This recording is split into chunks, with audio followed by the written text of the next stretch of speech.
Le référendum sera un acte du peuple, simple et portant loin. Je vous consulte directement. Le référendum sert-il à quelque chose? Un référendum ne devrait être décidé que lorsqu'un grand intérêt national est en jeu. J'ai décidé d'appeler les Français à se prononcer par la voie du référendum. Le référendum, c'est l'esprit de la Ve République. Sud Radio. 9h, 11h. On aurait souhaité qu'il y ait un référendum. Le grand référendum. Véronique Jacquier. 10h05, bienvenue si vous venez tout juste de nous rejoindre sur Sud Radio. J'aimerais avoir votre avis dans ce grand référendum jusqu'à 11h sur une question qui prend de plus en plus de place dans la vie politique, la question de la transparence. Depuis une semaine, je ne sais pas si vous êtes au courant, à mon avis on est très nombreux à le savoir, vous pouvez consulter le patrimoine de vos élus en préfecture. Et oui, vous pouvez savoir si votre député a des biens immobiliers ou pas, une piscine ou pas, 3 ou 2 voitures. Vous pouvez obtenir ces infos, bien sûr, donc, mais il faut être sacrément motivé. C'est compliqué, on va en reparler. Mais au-delà de la démarche, je vous pose la question dans ce grand référendum. Est-ce de la démagogie de rendre public le patrimoine des élus et des sénateurs, donc des députés? N'est-ce pas du voyeurisme? La valeur intrinsèque d'un homme politique n'est pas liée à la possession de ses biens. C'est pas parce que vous allez vous rendre en préfecture pour voir si votre député a des biens immobiliers que pour autant ça va influencer votre vote. On va parler de tout ça, vous allez me dire ce que vous en pensez. Démago, oui ou non, la publication du patrimoine des élus, le 826 300 300 pour connaître votre avis, pour intervenir à l'antenne, bien sûr, sur Sud Radio, la page Facebook ou vos commentaires sur sudradio.fr. Pour en parler dans un instant, j'aurai à mes côtés le sénateur Christian Cambon, qui est sénateur du Val-de-Marne, qui est membre des Républicains. Il est contre la publication des déclarations de patrimoine. En ligne aussi le porte-parole du Parti communiste français, Olivier d'Artigol, qui est aussi conseiller municipal de Pau. Lui, il est pour la transparence absolue. Je suis sûr que ça va bien ferrailler entre nos deux élus. Et puis nous aurons aussi Hervé Le Breton, le président de l'association pour une démocratie directe. Lui aussi, il est pour la transparence à tout prix. Il est à l'initiative de beaucoup de choses pour que justement les élus nous rendent beaucoup de comptes. Donc on en parle dans un instant. Le 0826 300 300 pour vos appels et pour passer à l'antenne de Sud Radio. À tout de suite. Sud Radio. Le grand référendum. Le grand référendum. Véronique Jacquier. 10h08 sur Sud Radio. Est-ce de la démagogie de rendre public le patrimoine des élus? Voilà la question posée dans ce grand référendum. Voilà ce qui va nous intéresser, nous passionner jusqu'à 11h, parce qu'il y a plein de questions sous-jacentes au fait de rendre la transparence à tout prix quand il s'agit de vie politique. Faut-il imposer à nos hommes politiques justement la transparence à tout prix? De quoi est partie cette idée de rendre public le patrimoine des élus? De l'affaire Cahuzac. Tenez-vous bien. Oui, on l'a déjà tous oublié. Souvenez-vous, François Hollande a pris cette initiative pour moraliser la vie publique et éviter les enrichissements personnels des élus. Alors, ça veut dire que depuis une semaine, vous pouvez vous rendre en préfecture pour lire la déclaration de patrimoine de votre député ou sénateur. Attention, c'est compliqué, c'est le parcours du combattant en préfecture. Il faut montrer d'abord sa carte d'électeur afin d'obtenir un rendez-vous au bureau des élections. Ensuite, vous pouvez regarder la déclaration de patrimoine, mais c'est sous surveillance, il y a quelqu'un à côté de vous, pour bien vérifier que vous ne prenez pas de notes et que vous ne prenez pas de photos, sous peine d'une amende de, tenez-vous bien, 45 000 euros. Oui, j'ai bien dit 45 000 euros. Ça signifie que c'est quand même sacrément dissuasif. Tout ça, c'est fait évidemment pour qu'il y ait le moins de citoyens possible qui se rendent en préfecture pour connaître le patrimoine de ces élus. Donc en gros, tout ça pour ça, d'où la question de ce grand référendum. Est-ce que c'est pas de la démagogie de rendre public le patrimoine des députés et des sénateurs? Est-ce que ça sert sincèrement à quelque chose? Le 0826 300 300 pour avoir votre avis sur l'antenne de Sud Radio, sudradio.fr aussi bien sûr pour vos commentaires et la page Facebook. À mes côtés, j'ai Christian Cambon, le sénateur du Val-de-Marne, à mes côtés par téléphone. Bonjour Christian Cambon. Bonjour. Alors pour vous, c'est de la démagogie, cette transparence à tout prix, vous allez nous en parler. On a aussi Olivier d'Artignol. Bonjour Olivier d'Artignol. Olivier d'Artigol, c'est un nom du Sud-Ouest. D'Artigol, oh là là, excusez-moi, mille pardons, vous êtes porte-parole du Parti communiste. Je suis à l'écoute. Et voilà, et vous êtes conseiller municipal de Pau, et puis nous avons aussi Hervé Le Breton. Bonjour Hervé Le Breton, vous êtes le président de l'Association pour une démocratie directe. Oui, bonjour. C'est ça, c'est bien ça. Alors, Christian Cambon, vous, c'est de l'hypocrisie. Vous avez fait les frais, si j'ose dire, hein, de la publication de votre patrimoine. On peut donc se rendre en préfecture pour connaître tous vos biens. Alors, on n'en connaît pas la valeur exhaustive, mais on peut savoir tout ce que vous possédez. Fondamentalement, pourquoi ça vous dérange ? Écoutez, déjà, vous l'avez très bien expliqué, ce dispositif est la conséquence de l'affaire Cahuzac et d'un certain nombre d'autres affaires. En d'autres termes, parce que quelques moutons noirs de la politique, et il y en a dans tous les métiers, ont mis les doigts dans la confiture, la totalité de la profession a été soumise à ce genre de règles. Donc déjà, sur le fond et sur la manière dont cette disposition a pris corps, je trouve qu'il y a un certain nombre de questions. Deuxièmement, je m'interroge sur la motivation des citoyens qui, sans aucun droit, ni d'en rendre compte, ni d'en parler, ni d'en tirer des éléments quelconques, viennent en préfecture regarder. Est-ce que c'est du voyeurisme? Je ne vois pas très bien le sens de cette mesure. Troisièmement, je souhaite qu'on s'interroge aussi sur le sens du patrimoine. Parce que le fait d'avoir un patrimoine ne veut pas dire qu'un homme politique s'est enrichi ou s'est appauvri. Moi, j'ai été chef d'entreprise pendant 28 ans de ma vie.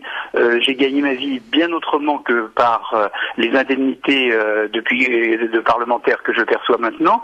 Et je voudrais bien savoir comment porte-t-on un jugement sur le patrimoine d'une vie entière, d'une vie de travail, qui n'est pas fatalement, qui ne laisse pas à penser immédiatement que l'élu s'est enrichi. Vous avez des élus qui sont très riches, il y a des élus de la famille Dassault dont toute la France et le monde entier sait qu'ils sont multimilliardaires. Je ne sache pas que ce soit par la politique ou par leur mandat qui se sont enrichis, mais par leur travail et leurs inventions. Il y en a d'autres qui sont très modestes et il y a du mérite dans chaque situation.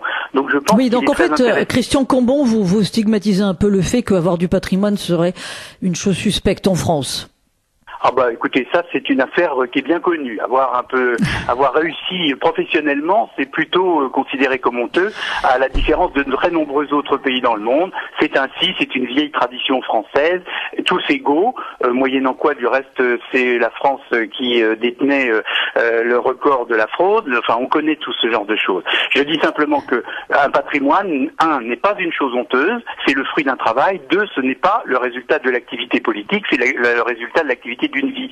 Si vous avez hérité de votre grand-mère, elle n'est pour rien, elle a disparu, elle est au ciel et elle vous a laissé des biens. Alors est-ce qu'on est obligé de vous montrer du doigt en disant comment se fait-il que ce monsieur ou cette dame possède une maison ou que sais-je, une voiture de course ou que vous voyez ce que je veux dire. Donc ça me semble, la notion de patrimoine elle-même me semble suspecte. Deuxièmement, j'aimerais bien que des auditeurs qui ont été voir le patrimoine expliquent à la radio ce qui les a motivés et quelle satisfaction ils ont trouvé à savoir que on est propriétaire de ceci ou de cela. C'est très intéressant. Christian Cambon, justement, nous avons en ligne avec nous Patrick. Bonjour Patrick. Oui, bonjour.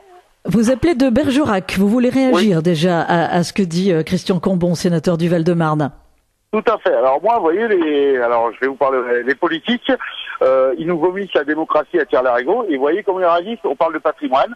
Alors leur patrimoine, ça dérange qu'on sache. Alors moi spécialement, j'ai jamais été voir parce que j'en ai rien à foutre. Seulement, c'est bien de savoir que ça peut être transparent.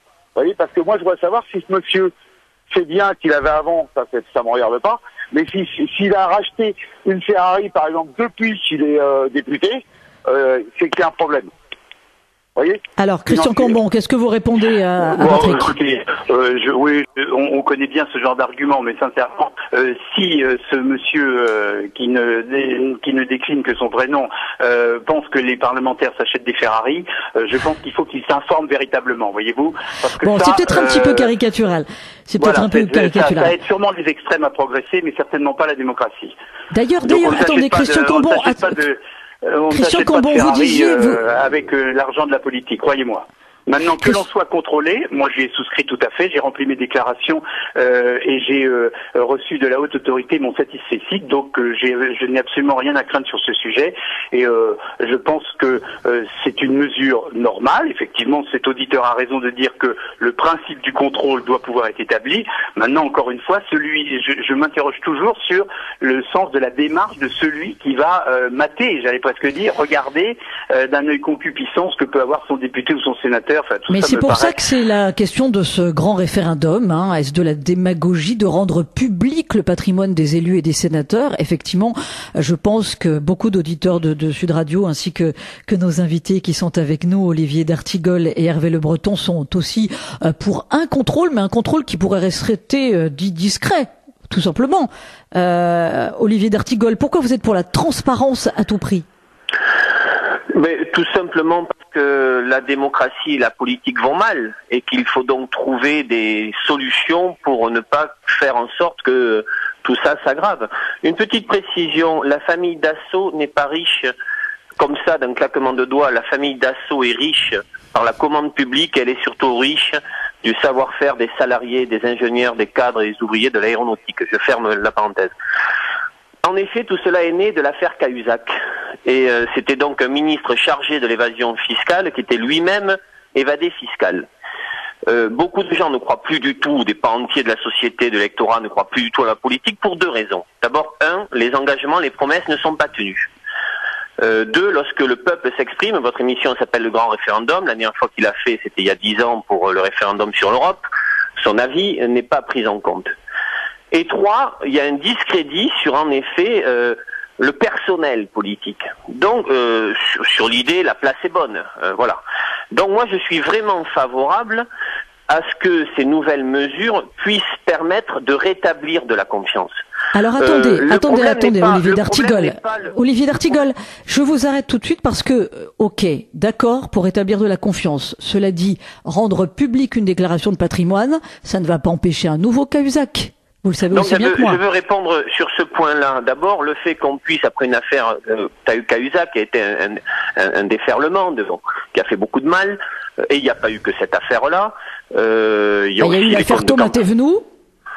Oui, puis il y a les comptes de campagne de Nicolas Sarkozy, et puis il y a tout, il y a le bling-bling, il y a tout, quoi, il y a tout. Alors que les gens souffrent, que la crise a des conséquences sociales terribles, lorsque des politiques ne se comportent pas bien, cela fait beaucoup de dégâts. Mais arrêtons-nous sur la question de patrimoine. Monsieur le sénateur Sarkozy le sait très bien. Le problème n'est pas l'état du patrimoine, le problème est de vérifier, tout simplement vérifier, qu'il n'y a pas eu pendant la fonction, qu'elle soit ministérielle, que soit parlementaire, un enrichissement suspect. Et donc, le cadre législatif qui a été mis en œuvre permet de le vérifier. Dans l'affaire Cahuzac, on sait très bien qu'il y a eu une collusion importante entre les activités politiques de Jérôme Cahuzac et les groupes pharmaceutiques, qui sont des groupes avec d'autres qui font beaucoup de lobbying en direction du personnel politique. Donc, on vérifie tout simplement le patrimoine dans l'entrée dans la fonction politique, dans la responsabilité, dans le mandat, et à la sortie de cette responsabilité, on vérifie qu'il n'y a pas eu un enrichissement illicite. Et qu'il n'y a pas de conflit d'intérêt. Cela me semble aller dans la bonne direction. Et moi, j'irais même plus loin.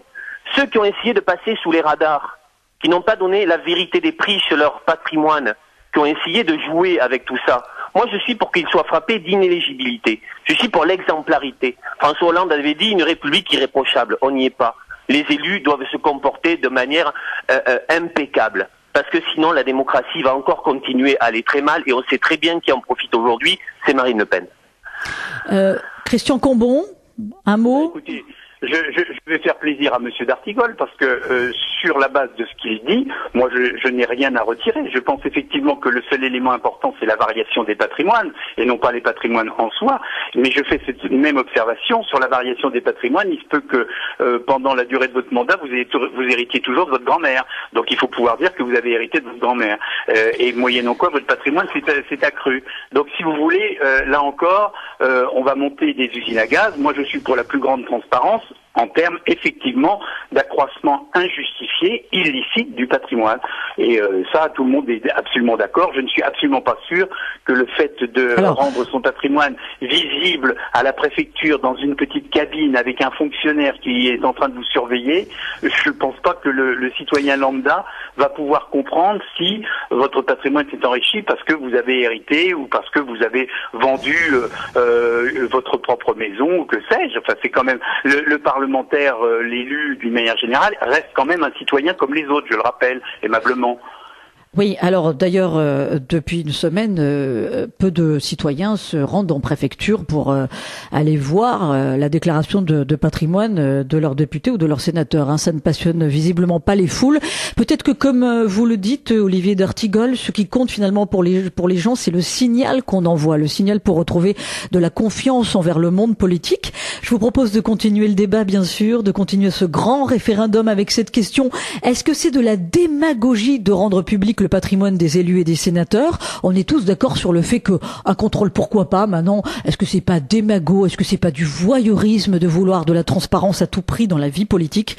On en parle avec nos invités, le sénateur Christian Cambon, avec Olivier d'Artigol, et puis nous aurons aussi avec nous, il est déjà à l'écoute, il est déjà très attentif, c'est Hervé Le Breton, qui est le président de l'association pour une démocratie directe. Je lui donne la parole dans une poignée de secondes, tout comme à vous, les auditeurs de Sud Radio. J'attends vos appels au 0826 300 300 et vos commentaires sur sudradio.fr. Sud Radio, Véronique Jacquier, le grand référendum. 10h23, est-ce que c'est de la démagogie de rendre public le patrimoine des élus? Question posée dans ce grand référendum jusqu'à 11h. Faut-il imposer à nos hommes politiques la transparence à tout prix? On en parle avec le sénateur Christian Cambon, avec le porte-parole du Parti communiste français Olivier d'Artigol, qui était aussi conseiller municipal de Pau, et puis avec Hervé Le Breton.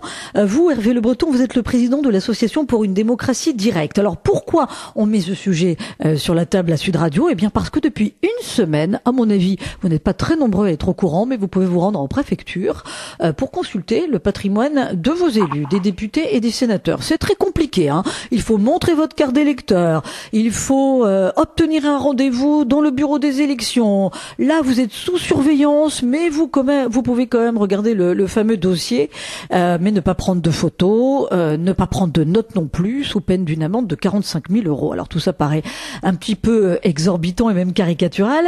Hervé Le Breton, vous trouvez ça très bien? Même l'amende de 45 000 €. Oui, bon, ça c'est un petit peu l'histoire en fait du détricotage de la loi, c'est-à-dire qu'au départ tout devait être public, et puis au final on a mis des barbelés, des miradors et ainsi de suite. Par contre, j'aimerais apporter quelques précisions et rectifications sur les propos de M. Cambon, qui déjà nous explique que les citoyens sont un peu des idiots parce qu'ils ne sont pas capables de faire la différence entre le fait que le parlementaire se soit enrichi lors de son mandat ou qu'il ait pas de patrimoine caché. Donc ça, je suis très intéressé par le peu de considération qu'ont certains hommes politiques à l'écart des citoyens. Les parlementaires, pareil, il a dit que les parlementaires étaient des gens comme les autres, c'est pas tout à fait vrai puisqu'ils forment la loi. Donc il y a la possibilité de problème de conflit d'intérêts. Et c'est vrai que quand on dit pourquoi les citoyens, on parle à chaque fois de voyeurisme ou de choses comme ça. On a très bien vu qu'au niveau de la publication par les ministres, le citoyen est suffisamment mature pour bien comprendre que c'est pas parce qu'un élu a beaucoup d'argent ou peu d'argent qu'il va mener à bien ou à mal sa mission. C'est la différence en fait qui est importante. Alors la différence, pourquoi on s'intéresse à la différence? C'est pas compliqué parce que dans le 15e rapport de la Commission sur la transparence, donc qui était avant la Haute Autorité pour la transparence de la vie publique, il était écrit que certains députés avaient pu s'octroyer un avantage financier de 200 000 € avec le remboursement de leur permanence parlementaire, par exemple. C'est tout simple. Non, mais ça c'était avec l'IRFM. Oui, mais il est toujours. C'était rendu possible.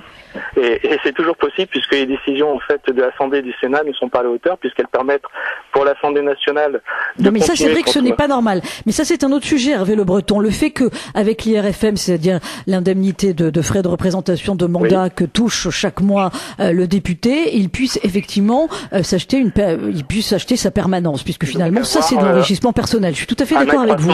Maintenant en fait, on est maintenant nous on est dans ce grand référendum sur le côté démagogique démago ou pas de rendre public à tout prix une déclaration de patrimoine? Moi, je voudrais poser une question au sénateur Christian Cambon. Je voudrais savoir comment ça s'est passé quand la Haute Autorité pour la transparence de la vie publique a mené son enquête. Est-ce que d'après vous, elle vous a posé des questions indélicates? Est-ce que vous avez eu le sentiment que c'était un peu la Stasi? Ou est-ce que tout s'est très bien passé et vous vous dites, bon, après tout, ils font leur boulot, la transparence à tout prix, c'est pas ce que je souhaite, mais jusque-là, il n'y a rien à dire?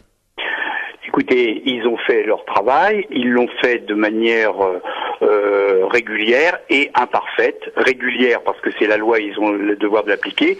Imparfaite parce que ils ont engagé toute une série d'étudiants et de stagiaires pour faire ce travail et qu'il y avait des erreurs grossières d'appréciation. Moi, ça a très mal commencé. Ils prétendaient que j'avais un 4 pièces quand c'était un 2 pièces. Donc après, les choses se sont rectifiées et manifestement, la bonne volonté et la bonne foi a été reconnue. Mais il a fallu que vous plaidiez votre bonne foi. Voilà. Oui, bien sûr, mais ça ne me dérange pas. Je souhaite personnellement que les élus soient des citoyens comme les autres. Toute la loi, rien que la loi. Nous sommes des citoyens et nous avons des responsabilités particulières, je l'entends, et nous devons rendre des comptes, je l'entends, mais je pense qu'il y a des limites au-delà desquelles il convient de ne pas aller. Je veux quand même citer à Monsieur d'Artigol l'exemple de quelqu'un qu'il connaît bien, Madame le maire communiste de Villeneuve-Saint-Georges, qui s'est fait attaquer son pavillon à coups de cocktail Molotov, qui connaissait son adresse, comment les choses se passaient. Donc je pense qu'il y a des dérives qui sont toujours possibles. Par ailleurs, vous avez vu la publication... Attendez, la publication de patrimoine est effective depuis une semaine. Ce dont vous nous parlez, ça s'est passé il y a moins d'une semaine? Non, c'était en juin, en mai ou en juin. D'accord, il n'y a pas de lien de cause à effet. D'accord. Cette dame tout à fait respectable, même si je ne partage pas ses idées, mais moi je défends tous les maires de quelque sensibilité qu'il s'agit. Elle a été attaquée au cocktail Molotov à son propre pavillon. Vous pouvez retrouver les traces et Monsieur d'Artigol le sait sûrement. Par ailleurs, sur la publication officielle du patrimoine des ministres, la France entière a rigolé. La France entière. Quand Madame Taubira déclare un vélo, excusez-moi, si c'est ça que l'on veut, moi j'attends de voir. Alors effectivement, je suis pour l'application stricte de la loi, je m'y conforme bien évidemment, du reste qu'on pourrait faire autrement, mais en plus la votant, j'estime que la moindre responsabilité c'est de me l'appliquer à moi-même. Mais je pense qu'il y a des dérives qui sont toujours possibles. Vous savez très bien le rôle des réseaux, des internets. Bien sûr que les mesures sont très strictes concernant la non-publication de ces choses-là, mais parce que vous pouvez utiliser ça dans une campagne électorale, vous pouvez utiliser des éléments qui sont détournés et parler de mon patrimoine, du vôtre, de celui de Monsieur d'Artigol, c'est des choses qui méritent un tout petit peu d'attention et de respect. Nous sommes toutes et tous des citoyens, que l'on nous respecte et que nous rendions les comptes nécessaires, ce que je fais, ce que tous mes collègues font, parce que je ne sache pas que quelques exceptions, et on pourrait en parler du reste, hein, des cas, de quelques cas qui ont fait frémir les réseaux pendant quelques instants, puis comme par hasard, on n'en parle plus. Hein, on parle plus de Monsieur Carrès parce qu'on s'est aperçu que les raisons qu'il avait données pour la SCI de gestion ou de patrimoine, ce qui n'est pas la même chose sur le plan juridique, évidemment, ça lui autorisait des droits dans un cas et pas dans l'autre. Bon, et comme par hasard, on parle plus de ça parce qu'on s'est aperçu que ces raisons étaient bonnes. Donc en fait, vous fustigez la médiatisation aussi à tout prix et parfois les approximations, les inexactitudes, et ça vous retombe à vous sur le dos des parlementaires. J'aimerais avoir l'avis des... Attendez, Christian Cambon, j'aimerais avoir les avis des auditeurs de Sud Radio. Je rappelle le numéro 0826 300 300. Appelez nombreux pour donner votre avis. Est-ce que c'est de la démagogie de rendre public le patrimoine des élus et des sénateurs? Olivier d'Artigol, qu'est-ce que vous répondez à Christian Cambon qui pointe certaines dérives possibles? D'abord, tout est perfectible, mais déjà ces textes permettent une évolution positive par rapport à la période passée où c'était vraiment pas la transparence. Après, il faut bien mesurer une chose, c'est que, je vous l'ai dit tout à l'heure en intro d'émission, la crise politique et la crise aussi du système politique. Donc moi, je suis contre le cumul des mandats. Je suis contre le fait qu'il n'y ait pas de renouvellement, que certains, par exemple, présidents de région qui sont élus depuis très longtemps continuent à briguer un mandat et tout en étant parlementaires. Il faut que les choses changent véritablement. Alors, il y a bien sûr un effet grossissant avec les affaires Cahuzac.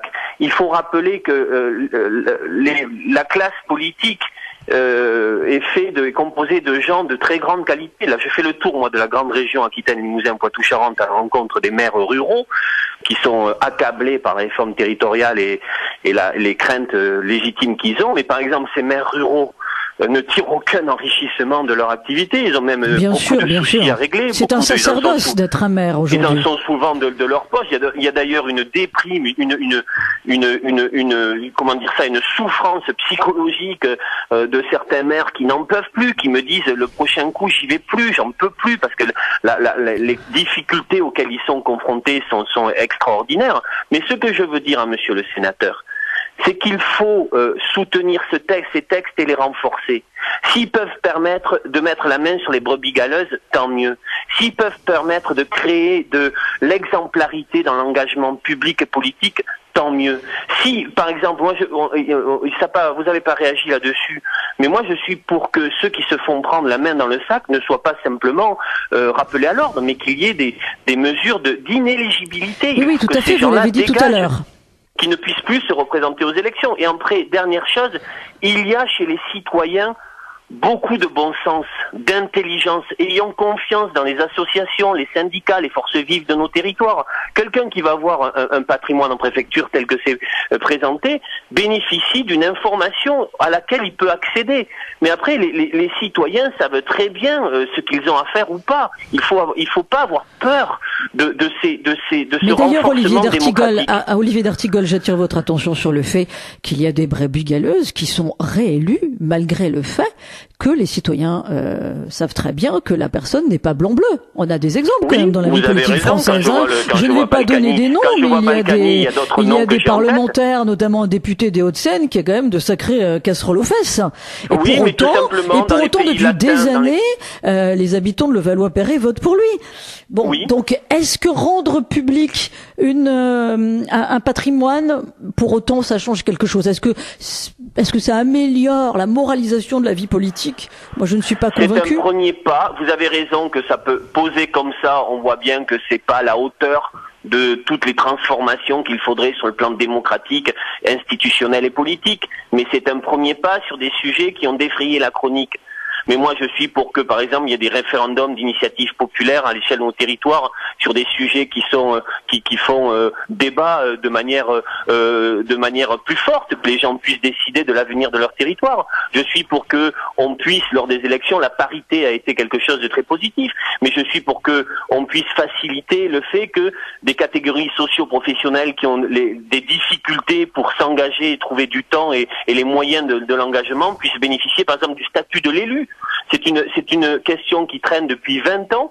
Il faut véritablement travailler un statut de l'élu qui permet que, bien sûr qu'on a de la fortune, qu'on est dans une profession libérale, on peut parfois continuer à être député tout en étant un médecin ou pas, mais il y a beaucoup de gens qui ne peuvent pas se permettre ça et qui pourtant sont passionnés par l'engagement citoyen et politique. Donc il faut tout transformer. Vous voulez tout remettre à plat, Olivier d'Artigol. Alors attendez, Hervé Le Breton, vous qui êtes avec nous aussi dans ce grand référendum consacré à la question de la démagogie, est-ce que c'est de la démagogie ou pas de rendre public le patrimoine de nos élus puisqu'il est consultable depuis une semaine en préfecture? J'imagine que vous partagez l'avis d'Olivier d'Artigol à 100%. Alors oui, en rajoutant la précision en fait que si un élu fait une fausse déclaration manifeste, il encourt jusqu'à 10 ans d'inéligibilité prévu dans la loi donc de 2013. Ensuite, pour la publication, le contrôle et ainsi de suite, moi je pense qu'on va de toute façon aller plus loin. C'est-à-dire que non seulement il y aura publication, mais il y aura contrôle fiscal, et il y aura des sanctions systématiques qui seront mises en place. C'est-à-dire que là, en fait, on est au commencement, je dirais, de la transparence et de l'idée qu'un député, un ministre, un sénateur doivent rendre des comptes puisqu'il est dans la sphère publique. Et c'est sûr qu'on ira bien plus loin. Alors, vous savez quand même que cette transparence, pour l'instant, elle est à géométrie variable, puisque on ne peut pas consulter le patrimoine des eurodéputés français. Alors là, il y a une opacité totale. Alors pourquoi ça marche pour les parlementaires, les sénateurs et les députés qui sont à Paris et pas pour les autres? Vous qui ferraillez sur ce terrain, où est-ce qu'on en est de ce côté-là? La question, c'est de savoir qui fait la loi. C'est-à-dire que quand comme on disait tout à l'heure que c'était un citoyen comme les autres, il faut savoir que la loi, en fait, qui s'applique aux parlementaires et voté par les parlementaires. Le projet de loi au départ prévoyait par exemple la publication totale. Donc finalement il y a eu un détricotage de la loi parce qu'il y avait une majorité de parlementaires qui étaient contre le fait. Oui, bien sûr, des parlementaires de droite comme de gauche quand même, hein, donc ils ont fait le minimum en fait.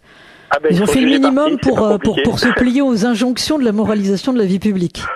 Voilà, c'est-à-dire qu'il y a, par contre, bon après il faut pas cracher dans la soupe, hein, c'est un premier pas. La haute autorité a quand même a fait des avancées puisqu'elle a signalé 2 ministres de mémoire, je crois, et 6 députés. Alors plus après, mais avec des explications qu'on fait qu'au final tout allait bien, puisqu'on l'a expliqué, on est dans le débat contradictoire et c'est normal qu'un député ou un sénateur mis en cause puisse s'expliquer et finalement éclaircir tout ça. Mais on risque d'aller bien plus loin puisqu'en fait dans la loi il y a marqué la dignité, la probité et l'éthique. Et à chaque fois, la haute autorité, si elle considère que ces 3 thèmes ne sont pas respectés, elle pourra en avertir la justice. Donc avec de possibles sanctions en fait. Parce que s'il n'y a pas de sanctions, ça sert à rien. La commission qui était avant la haute autorité signalait des abus, mais au final, il n'y avait pas de sanctions. D'accord. Mais pour rester sur notre sujet, pour savoir si c'est de la démagogie ou pas de rendre public le patrimoine des députés et des sénateurs. C'est la question référendaire de ce jour sur Sud Radio. Et j'aimerais vraiment avoir votre avis. Allez les auditeurs de Sud Radio, le 0826 300 300, il est 10h36. J'aimerais vous poser la question à vous, Olivier d'Artigol, et à vous, Hervé Le Breton. J'aimerais avoir votre réaction à cette phrase de Jean-Luc Mélenchon. Jean-Luc Mélenchon, on peut pas dire quand même que c'est un fervent partisan de la vie parlementaire. Et puis il a dit qu'il était contre la publication du patrimoine des élus. Pourquoi ? Parce qu'il a dit « Je ne suis pas un homme public, je suis un homme privé qui a une activité publique ». Alors Jean-Luc Mélenchon, il veut pas qu'on sache s'il a un appartement qu'il a fini de payer, 2 voitures, une maison de campagne, et ça ne l'empêche pas, selon lui, de bien faire son métier d'homme politique. C'est un homme de gauche, qu'en pensez-vous, messieurs ? Olivier d'Artigol. Mais je ne suis pas d'accord avec Jean-Luc Mélenchon, ce qui peut nous arriver. C'est par ailleurs quelqu'un qui est un copain, mais je ne suis pas d'accord avec ça. Je trouve ce propos trop défensif. Je suis par exemple aussi un militant des langues et cultures régionales, il y est opposé, donc ça c'est le débat qui peut exister au sein du Front Gauche. Mais le débat, Olivier d'Artigol, sur le côté démago, c'est qu'on touche à l'intime d'un homme. Est-ce que ça sert la chose politique? Est-ce que ça augmente la valeur politique d'un parlementaire que de savoir qu'il a une maison et 2 vélos? Ce que j'aimerais vous répondre, d'abord, les parlementaires réfléchissent. D'ailleurs, moi, je pense que ce quinquennat devrait davantage s'appuyer sur le Parlement. Donc, les conditions pour accéder à ces informations, vous les avez indiquées, sont assez restrictives. Là n'est pas le cœur de l'affaire, où il peut y avoir en effet là un peu de démagogie. Et c'est vrai que la sphère privée est importante, il faut la préserver. Mais dans le même temps, le Parlement, la loi, permet aujourd'hui, tout simplement, arrêtons-nous sur cette idée, de vérifier s'il n'y a pas eu enrichissement personnel illicite. Donc ça c'est un bon point, c'est un bon pas. Oui, ça pour c'est autant, un bon pas. Attendez, pour autant, telle que la loi est faite et telle que les choses sont faites, je ne suis pas sûr que certains marlous, passez-moi l'expression, ne passent pas à travers les mailles du filet. On va en parler dans un instant. On va donner le résultat du grand référendum pour l'instant. Et ben vous êtes très très partagés. Vous êtes 50-50. Est-ce que c'est démago ou pas de rendre public le patrimoine des députés et des sénateurs? Voilà. C'est moite-moite. J'aimerais que ça bouge quand même. Alors le 0826 300 300, 0826 300 300. J'attends vos commentaires, j'attends vos avis. Qu'est-ce que ça vous inspire quand vous entendez le sénateur Christian Cambon, quand vous écoutez Olivier d'Artigol et quand vous entendez aussi Hervé Le Breton, qui est le président de l'association pour une démocratie directe. Il reste avec moi pour poursuivre le débat dans ce grand référendum sur Sud Radio. Il est 10h39. À tout de suite. Sud Radio, Véronique Jacquier, le grand référendum. Avant de reprendre notre débat sur la publication du patrimoine des élus et le côté démagogique de la chose, on est avec Philippe David que vous allez retrouver dans Seul contre tous à partir de 11h sur Sud Radio. Bonjour Philippe. Bonjour Véronique, bonjour à toutes et à tous. Alors vous allez ferrailler sur quel sujet et contre qui tout à l'heure? Eh ben écoutez, je n'ai pas dormi du week-end car nous avons au-dessus de nos têtes une épée de Damoclès à plus d'1 milliard d'euros. Vous avez bien entendu, 1 milliard d'euros. Mais ça concerne quoi? Eh ben, au titre des pénalités pour l'annulation de la vente des navires Mistral à la Russie. Ne pas vendre les Mistral à la Russie, c'est une erreur majeure. C'est le point de vue que je vais développer de 11 à 12. Et je serai face à Alexis Bachelet, député socialiste, et à Jean-Luc Benamias, président du Front démocrate. Alors rendez-vous de 11h à midi. Vous pouvez dès maintenant nous appeler pour participer au débat au 0826 300 300 ou voter sur www.sudradio.fr. À tout à l'heure, Philippe. Sud Radio, 10h42. Nous reprenons bien sûr notre débat dans ce grand référendum. Est-ce que c'est démagogique ou pas de rendre public le patrimoine des élus, des sénateurs, des députés? C'est possible depuis une semaine. Vous êtes peu nombreux à le savoir, mais vous pouvez, pendant vos vacances, pourquoi pas, tiens, si vous n'avez rien d'autre à faire, vous rendre en préfecture et puis demander un rendez-vous pour aller au bureau des élections, montrer votre carte d'électeur et consulter le dossier de votre député ou de votre sénateur, le tout sous surveillance. Vous n'avez pas le droit de prendre de notes, vous n'avez pas le droit de prendre de photos et vous risquez une amende de 45 000 € si vous vous évertuez quand même à partir avec quelques informations concernant votre parlementaire. Alors, avec nous, Hervé Le Breton, vous êtes le président de l'association pour une démocratie directe. Vous battez avec votre association pour faire bouger les choses. Vous militez pour la suppression de la réserve parlementaire. Vous militez aussi pour un bon usage de l'IRFM, l'indemnité de représentation de frais de mandat. On en a parlé. Alors ça, effectivement, ça mérite des réformes. Mais la publication du patrimoine des élus, est-ce que c'est pas un peu too much? Même si depuis le début de l'émission, on dit que ça va dans le bon sens, même si on dit que c'est pas mal de voir que, est-ce qu'il y a enrichissement personnel ou pas de l'élu, ça mérite d'être vérifié, mais quand même, la transparence à tout prix, est-ce que c'est pas too much? Alors, en fait, le problème depuis le début, c'est qu'il y a deux droits fondamentaux qui s'imposent. En fait, il y a la sphère privée et l'intérêt général. Et voilà. Et je comprends très bien qu'on n'ait pas spécialement envie de voir les gens, voir ce qu'on peut avoir au niveau privé. Mais le problème, c'est ce que dit Jean-Luc Mélenchon quand il déclare « Je ne suis pas un homme public, je suis un homme privé qui a une activité publique ». Tout à fait, sauf que le Conseil constitutionnel a tranché. Par rapport au ministre, par exemple, en disant en fait que l'intérêt général était plus fort parce que justement la cloison n'était pas étanche. Quand le député ou les sénateurs en fait votent une loi contre le gouvernement, évaluer les politiques publiques, puisque ce sont leurs trois missions, ils vont forcément impacter la vie de plusieurs personnes. Et si jamais, c'est facile à comprendre, si jamais il est dans une situation de conflit d'intérêt, c'est-à-dire que il a une entreprise de bâtiment et qu'il vote une loi sur bâtiment, ça peut poser problème. Il y a l'enrichissement, bien sûr, qui pose problème. Tout à l'heure, on a parlé du voyeurisme. On a très bien vu que les citoyens, finalement, sont plus matures que les parlementaires veulent bien le faire croire. Ne le suppose.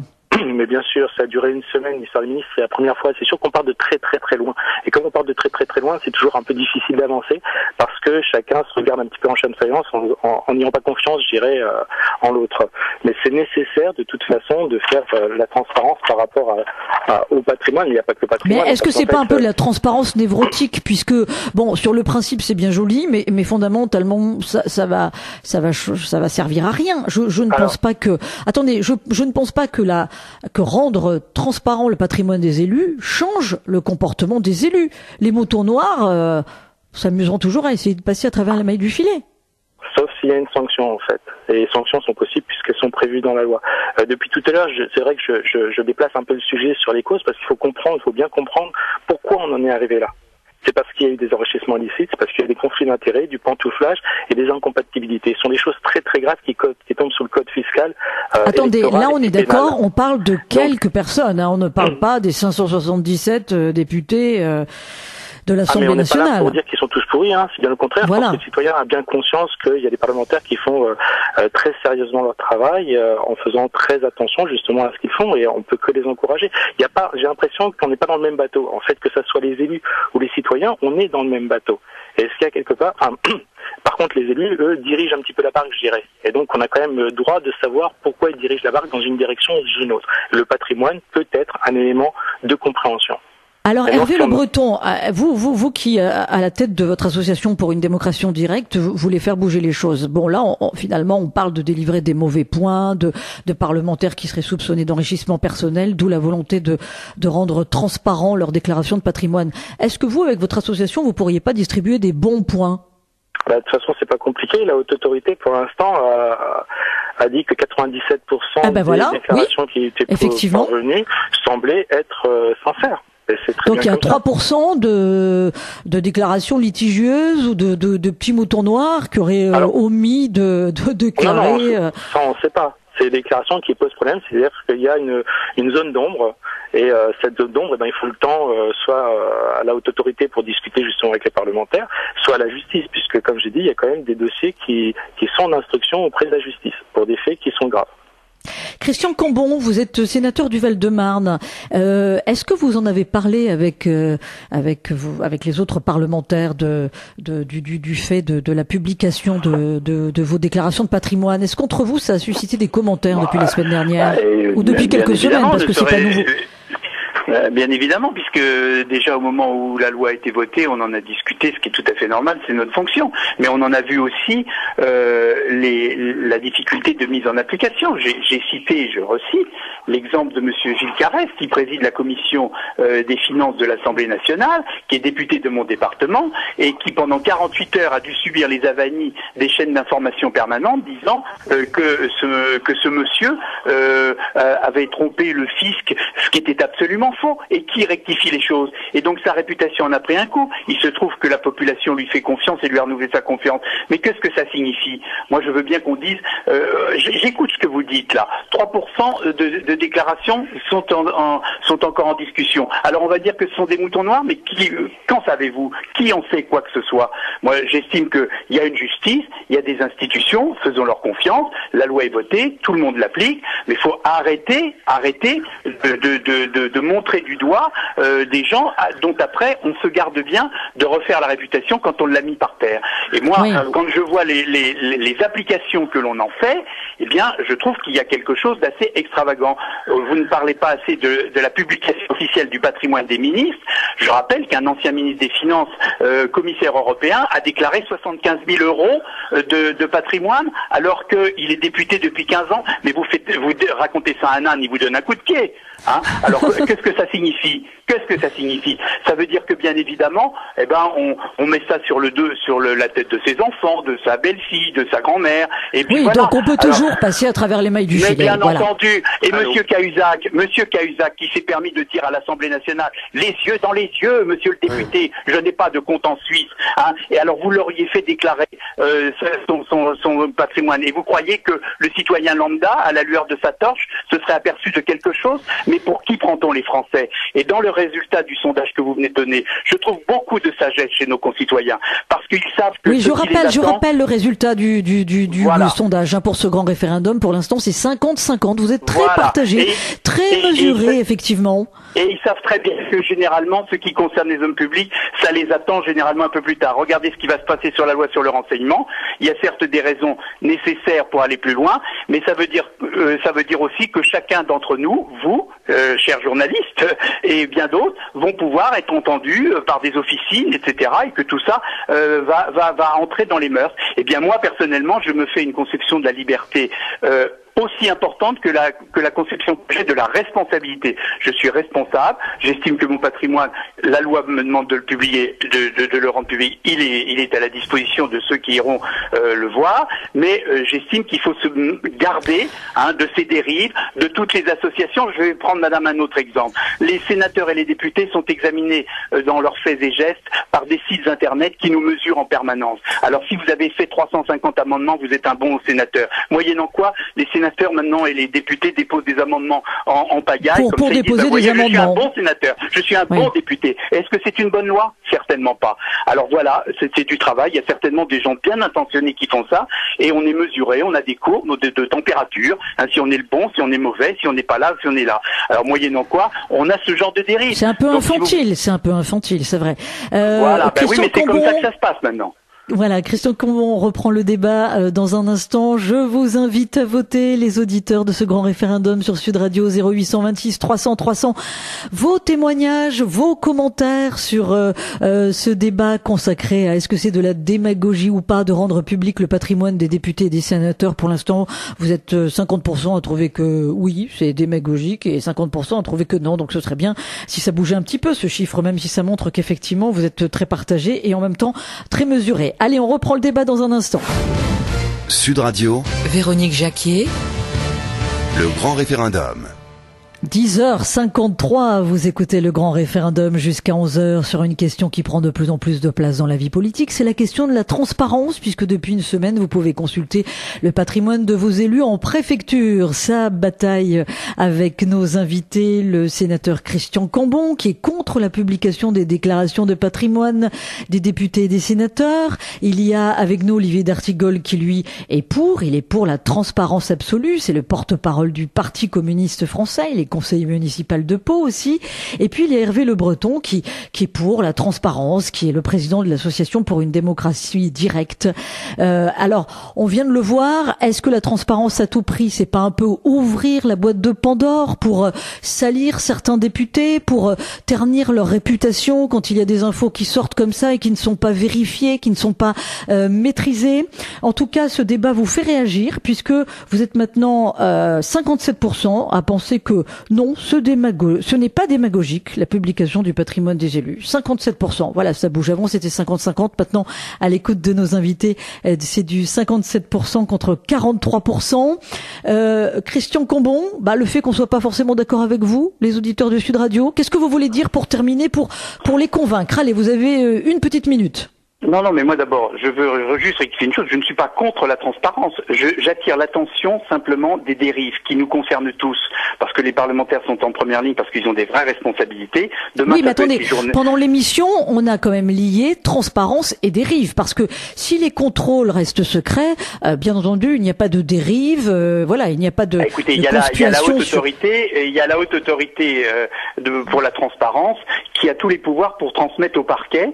Il y a un procureur général financier qui est chargé de ce genre de choses. Tout à fait. Moi, donc après, il peut y avoir contrôle fiscal du parlementaire. J'essaie de faire confiance aux institutions de mon pays. Je pense que c'est quand même beaucoup plus fort. Je dis simplement que celui qui a généré ça, M. Cahuzac, se promène toujours en toute liberté, vit sa vie, tranquille, rien ne s'est passé. Et puis voilà, donc il faut aussi regarder les choses dans le temps. Je pense que c'est un bon début pour la transparence. Encore une fois, je ne suis pas contre. Je dis simplement qu'on se méfie des dérives, parce que les dérives peuvent être nombreuses. Maintenant, le développement de l'Internet, de tous ces réseaux, peut faire en sorte que on porte atteinte aussi aux libertés de gens qui restent, encore une fois, des citoyens. Moi, toute la loi, rien que la loi, et j'estime que c'est déjà très important. C'est déjà pas mal. Merci Christian Cambon, sénateur du Val-de-Marne. 30 secondes pour conclure, Olivier d'Artigol. La transparence à tout prix, toujours? C'est un premier pas. Il ne faut pas bien sûr que ça alimente de l'anti-parlementarisme ou du populisme, mais n'oublions pas que cela n'est pas né dans un ciel serein.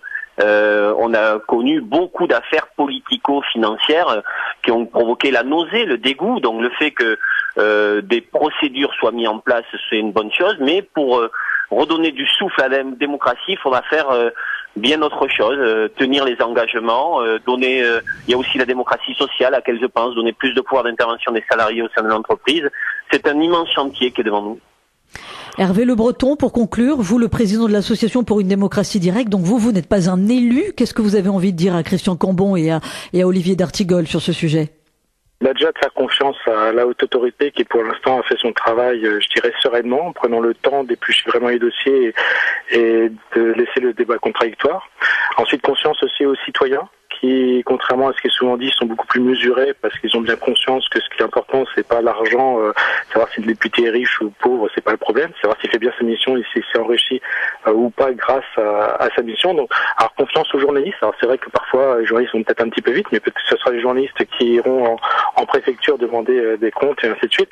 Et moi, je suis sûr qu'on ira plus loin. C'est-à-dire qu'on aura très certainement à un moment donné un contrôle fiscal systématique qui ne devrait pas poser de problème à M. Cambon, qui pourrait se faire très très rapidement pour tout. Un contrôle, vous êtes pour le contrôle fiscal systématique?